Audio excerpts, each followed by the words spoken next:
విక్రమ్ సినిమాలో కేవలం కొన్ని నిమిషాల పాటు కనిపించి థియేటర్లలో ఈలలు కేకలతో రచ్చలేపిన క్యారెక్టర్ రోలెక్స్. సూర్య నటించిన ఈ నెగటివ్ రోల్ ఆధారంగా ఒక సోలో సినిమా వస్తే బాగుంటుందని అభిమానులు ఆశగా ఎదురుచూస్తున్నారు. దీనిపై దర్శకుడు లోకేష్ కనగరాజ్ కూడా గతంలో సోలో సినిమా వస్తుందని హింట్ కూడా ఇచ్చాడు. మరి ఈ ప్రాజెక్ట్ ఎప్పుడు మొదలవుతుంది? అసలు ఈ ప్రాజెక్ట్ సూర్య చేస్తాడా? విక్రమ్ సినిమా ముగింపులో Suriya entry, negative shade performance audience ని ఎంతగానో ఆకట్టుకున్నాయి. కేవలం అతిథి పాత్రలోనే అంతటి ఇంపాక్ట్ చూపించిన రోలెక్స్ క్యారెక్టర్ పై ప్రత్యేకంగా ఒక సోలో మూవీ రూపొందించాలనే డిమాండ్ హీరో అభిమానుల నుంచి పెద్ద ఎత్తున వచ్చింది. లోకేష్ సినిమాటిక్ యూనివర్స్ లో ఈ పాత్రకున్న ప్రాధాన్యతను దృష్టిలో ఉంచుకుని లోకేష్ కనగరాజ్ కూడా రోలెక్స్ స్క్రిప్ట్ పై పనిచేస్తున్నట్లు వార్తలొచ్చాయి. అయితే ఈ విషయంపై హీరో సూర్య స్పందిస్తూ ఒక ముఖ్యమైన విషయాన్ని వెల్లడించారు. రోలెక్స్ సినిమాకు సంబంధించిన స్టోరీ, స్క్రీన్ ప్లే పూర్తి కాలేదని, డైరెక్టర్ లోకేష్ కనగరాజ్ ఇంకా ఆ వర్క్ లోనే ఉన్నారని సూర్య తెలిపారు. అయితే ఈ ప్రాజెక్టు ఎప్పుడు పట్టాలెక్కుతుంది, ఎప్పుడు విడుదలవుతుంది అనే విషయాలపై ఇప్పటికైతే ఎలాంటి స్పష్టమైన ప్రొడక్షన్ టైం లైన్ లేదని సూర్య స్పష్టం చేశారు. దీనికి ప్రధాన కారణం దర్శకుడు లోకేష్ కనగరాజ్ బిజీ షెడ్యూలేనని తెలుస్తోంది. లోకేష్ చేతిలో ప్రస్తుతం భారీ ప్రాజెక్టులున్నాయి. అల్లు అర్జున్ తో చేయబోయే సినిమాతో పాటు ఖైదీ 2, అలాగే విక్రమ్ 2 వంటి వరుస సినిమాలతో ఆయన బిజీగా ఉన్నారు. ఈ కమిట్మెంట్స్ అన్ని పూర్తయిన తర్వాతే రోలెక్స్ పూర్తి స్థాయిలో పట్టాలెక్కే అవకాశం ఉందని విశ్లేషకులు భావిస్తున్నారు. రోలెక్స్ ప్రాజెక్టుపై ఉన్న అనిశ్చితిని సూర్య ఒక చిన్న వాక్యంతో ముగించారు. ఇది ఎప్పుడు జరుగుతుందో సమయమే సమాధానం చెప్తుంది అంటూ ఆయన చెప్పారు. దీంతో రోలెక్స్ సోలో మూవీ రావడం ఖాయమే.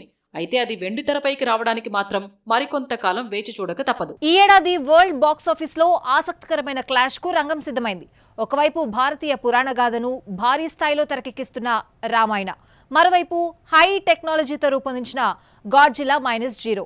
ఈ రెండు సినిమాలు ఒకే రోజు రిలీజ్ డేట్ లాక్ చేసుకోవడంతో ఇప్పుడు ఈ రెండింటి మధ్య అసలైన కాంపిటీషన్ కథలోనా, టెక్నాలజీలోనా, లేక ఐమాక్స్ స్క్రీన్స్ కోసమా? నితీష్ తివారీ దర్శకత్వంలో తెరకెక్కుతున్న రామాయణ ఇండియన్ సినీ హిస్టరీలోని ప్రతిష్టాత్మక ప్రాజెక్టులో ఒకటిగా తెరకెక్కుతోంది. రణబీర్ కపూర్ శ్రీరాముడిగా, సాయి పల్లవి సీతగా, యష్ రావణుడిగా నటిస్తున్న ఈ చిత్రం భారీ విజువల్ ఎక్స్పీరియన్స్ ను అందించేందుకు రూపొందుతోంది. గ్లోబల్ రేంజ్ విఎఫ్ఎక్స్, భారీ సెట్స్, హాలీవుడ్ టెక్నీషియన్స్ తో ఈ సినిమాను ఇంటర్నేషనల్ రేంజ్ లో తీర్చిదిద్దుతున్నారు. భారతీయ ఇతిహాసాన్ని గ్లోబల్ ఆడియన్స్ కు పరిచయం చేయాలనే లక్ష్యం 50,000కు పైగా థియేటర్స్ లో రిలీజ్ చేయాలని మేకర్స్ ప్లాన్ చేస్తున్నారు. నవంబర్ 6న రిలీజ్ డేట్ కూడా లాక్ చేశారు. అయితే రామాయణకు అసలు పరీక్ష కథ కాదు, రిలీజ్ స్ట్రాటజీ. భారీ బడ్జెట్ తో తెరకెక్కుతున్న ఈ సినిమాకు ప్రపంచవ్యాప్తంగా ఎక్కువ సంఖ్యలో ఐమాక్స్ స్క్రీన్స్ అవసరం. అదే రోజున మరో భారీ విజువల్ ఫిల్మ్ కూడా విడుదలవుతూ ఉండడంతో స్క్రీన్ షేరింగ్ కీలక అంశంగా మారుతోంది. ఇండియాతో పాటు ఓవర్సీస్ మార్కెట్లలో కూడా ఐమాక్స్ స్క్రీన్స్ పరిమిత సంఖ్యలో ఉండడంతో మొదటి వారంలో ఏ సినిమాకు ఎక్కువ స్క్రీన్స్ దక్కుతాయన్నది ఆసక్తికరంగా మారింది. ఇప్పుడు స్క్రీన్స్ కూడా బాక్సాఫీస్ పై నేరుగా ప్రభావం చూపే అవకాశం ఉంది. మరోవైపు గాడ్జిల్లా -0 ఇప్పటికే ప్రపంచవ్యాప్తంగా తన సత్తా చాటిన ఫ్రాంచైజీ. గత చిత్రం గాడ్జిల్లా -1 ఉత్తమ విజువల్ ఎఫెక్ట్స్ విభాగంలో ఆస్కార్ అవార్డు గెలుచుకోవడంతో ఇప్పుడొస్తున్న గాడ్జిల్లా -0 సినిమాపై కూడా భారీ అంచనాలున్నాయి.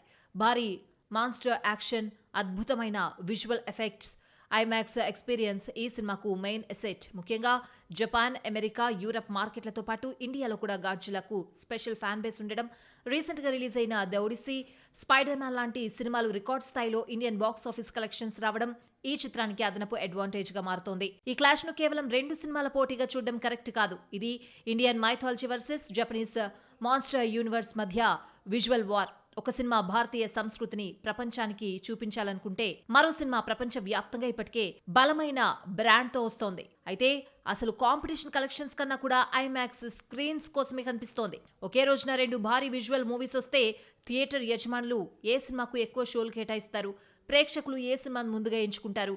నవంబర్ 6న బాక్సాఫీస్ మాత్రమే కాదు, ప్రపంచ సినిమా మార్కెట్ దృష్టి మొత్తం ఈ క్లాష్ పైనే. ప్రస్తుతం కోలీవుడ్ బాక్సాఫీస్ వద్ద ఒక కొత్త ఊపు కనిపిస్తోంది. ఒకవైపు సగం పూర్తయిన కథలకు గ్రాండ్ కన్క్లూజన్ ఇస్తూ ఉంటే, మరోవైపు బ్లాక్ బస్టర్ హిట్లకు భారీ సీక్వెల్స్ ప్లాన్ చేస్తున్నారు కోలీవుడ్ మేకర్స్. ఈ కోలీవుడ్ బిగ్గెస్ట్ సీక్వెల్స్ గురించి ఇప్పుడు చూద్దాం. తమిళతో పాటు హిందీలోనూ క్రేజ్ ఉన్న ధనుష్ బాలీవుడ్ దర్శకుడు ఆనంద్ ఎల్రాయ్ తో మరొకసారి చేతులు కలిపారు. 2013లో వీరి కాంబినేషన్ లో వచ్చిన క్లాసిక్ హిట్ రంజానా ఏ రేంజ్ సెన్సేషన్ క్రియేట్ చేసిందో అందరికీ తెలిసిందే.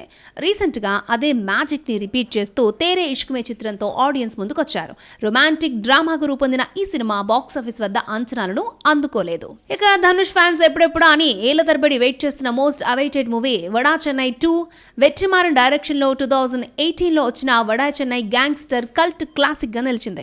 ఈ సినిమా ముగింపులోనే పార్ట్ 2 ఉంటుందని ప్రకటించిన మేకర్స్ సుదీర్ఘ నిరీక్షణకు తెరదించుతూ ఇప్పుడు వడా చెన్నై 2 ప్రొడక్షన్ వర్క్స్ త్వరలో ప్రారంభిస్తామని మూవీ టీం కన్ఫర్మ్ చేసింది.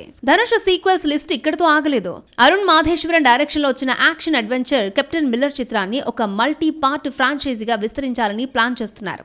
దీనికి సంబంధించి ఒక ప్రీక్వెల్ తో పాటు సీక్వెల్ గురించి కూడా చర్చలు జరుగుతున్నాయి. ఇక మరోవైపు దర్శకుడు సెల్వరాఘవన్తో ధనుష్ చేయాల్సిన కల్ట్ ప్రాజెక్టులు ఐరతిల్ ఓరువన్ 2, పుదు పెట్టై 2 చిత్రాలు ప్రస్తుతం ప్రీ ప్రొడక్షన్ దశలోనే ఉన్నట్లు తెలుస్తోంది. ధనుష్ సినిమాల లైనప్ ఒక ఎత్తైతే యంగ్ హీరో శివకార్తికేయన్ నుంచి వస్తున్న అప్డేట్ మరొక రేంజ్ లో ఉంది. 3 ఏళ్ల క్రితం మడోన్ అశ్విన్ డైరెక్ట్ చేసిన block buster action fantasy drama Maaveeran Aditi Shankar Myshkin ప్రధాన పాత్రలో అలరించిన ఈ చిత్రానికి ఇప్పుడు కొనసాగింపుగా మావీరన్ 2 తెరకెక్కనుంది. ఈ సీక్వెల్ షూటింగ్ ని 2027 చివర్లో ప్లాన్ చేసేందుకు నిర్మాతలు సన్నాహాలు చేస్తున్నారు. శాంతి టాకీస్ బ్యానర్ పై రూపొందుతున్న ఈ ప్రాజెక్ట్ కి సంబంధించి మరొక ఆసక్తికరమైన విషయం కూడా బయటకొచ్చింది. ఈ సీక్వెల్స్ కు మేకర్స్ ఇప్పటికే టైటిల్ ను కూడా ఖరారు చేశారట.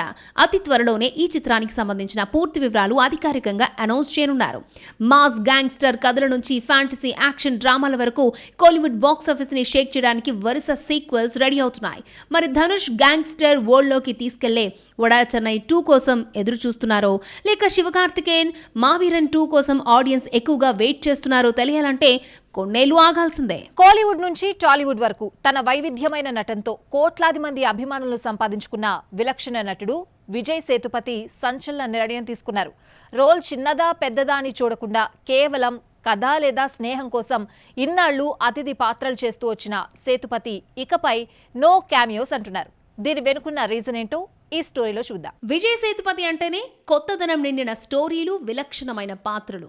హీరోగానే కాదు, విలన్ గా, క్యారెక్టర్ ఆర్టిస్ట్ గా కేవలం ఒక్క సీన్ లో వచ్చి వెళ్లే అతిథి పాత్రల్లో కూడా మెరిసి ప్రేక్షకులను అలరించారు. దర్శకులు లేదా నిర్మాతలపై ఉన్న గౌరవంతో, స్నేహంతో అనేక సినిమాల్లో క్యామియో రోల్స్ చేయడానికి కూడా వెనకాడలేదు. అయితే ఇప్పుడు ఈ అతిథి పాత్రలకు పూర్తిగా స్వస్తి చెప్పాలని విజయ్ సేతుపతి గట్టిగా డిసైడ్ అయ్యారు.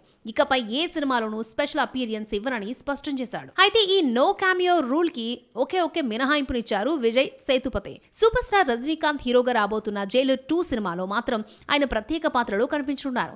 కేవలం రజనీకాంత్ పై ఉన్న అపారమైన గౌరవంతోనే ఈ ప్రాజెక్టుకు ఓకే చెప్పారని సేతుపతి వెల్లడించారు. ఒకవేళ జైలర్ 2 పోస్టర్ పై తన ఫోటో వేసినా ప్రేక్షకులు కేవలం రజనీ సార్ని గమనిస్తారని, కాబట్టి అక్కడ ఎటువంటి సమస్య ఉండదని ఆయన చెప్పుకొచ్చారు. ఇక క్యామియోలు వద్దనుకోవడానికి గల ప్రధాన కారణాన్ని కూడా విజయ్ సేతుపతి బహిరంగంగానే వివరించారు.